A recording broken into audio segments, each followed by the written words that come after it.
dito. Hello! Dito kami sa Basketche. Nai-stress na si Riza. Tapos ito si Riza. Negative 64! Hello! Nag-ano siya? Anong subject? Anong ano yan? It's like my favorite subject. Ganda ng sulat ni Riza, no? Naintindihan nyo yan? Oo, maganda yan. Ay, ang pangit! CJ, hello CJ. Goya! Raisa, Raisa! Goya! Ito si Raisa, Raisa! Goya! Goya!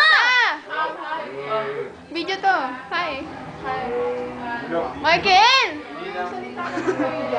Lahat sila naka-green. Oh, ikaw. Hello! Tapos? Tinutulungan ko si Riza, kaya lang mali-mali. Asa na? Yung 5 is squared mo rin sa negative 2 and then yung Oo. So, 5, oo. hardworking people. Minus 2, 3. Ganyan? Weh! Ay, hindi pala yan yun. Ang dami namang brak! Wait, let us see. Ang daming brak! Ay, naku! Hindi na nakakot. What to? I'm stuck. Punta mo si Raisa doon. Minus 20. Oo, Irene. Nasali mo na kami. Hi! Chips!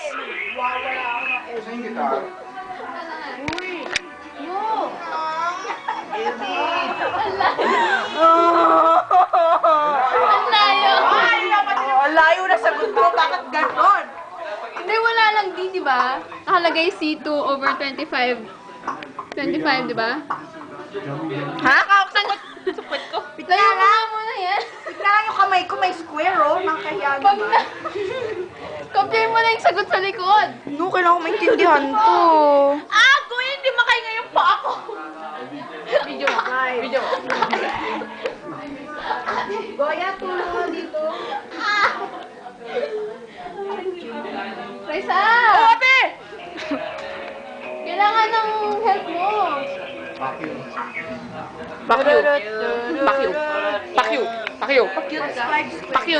Pakyo, Mark. Mark, ginagawa mo? Ano? Kasi minus eh. Noob ka. Ayoko na. Kasi Negative 25, tapos nun, plus 36. Plus 6 siya, diba? Ganun yun. Basta pag negative yung exponent C6, nasa baba. tapos nun, negative... Wait. para alisin yung negative, i-check mo. Negative 6. Ano? Negative 5. Ay, negative 25. Ba't ko lang makita? Negative 25. Alalala. Wow, ang bagal magsulat. Go, negative 25. Ano ba yan ang bagal mo magsulat? Hindi pa tayo matatapos ito eh. Wait lang, negative 25. Ano mo ilapit, hindi ko na makita. Tapos nun, ang dilim. Kasi mo mo ilapit. C6. Ba't para kang ano? D, negative 6. Where? D, negative 6. Mali yan. That's what I did, but it's wrong. Oh, became a fraction. Kaya nga, wait. Teka lang nga. Fraction yung Asan yung answer? Alam ko na ang gagawin ko. Nakikita niyo yung negative 2? Asan na yung sagot? Wait lang, laway ko talsik.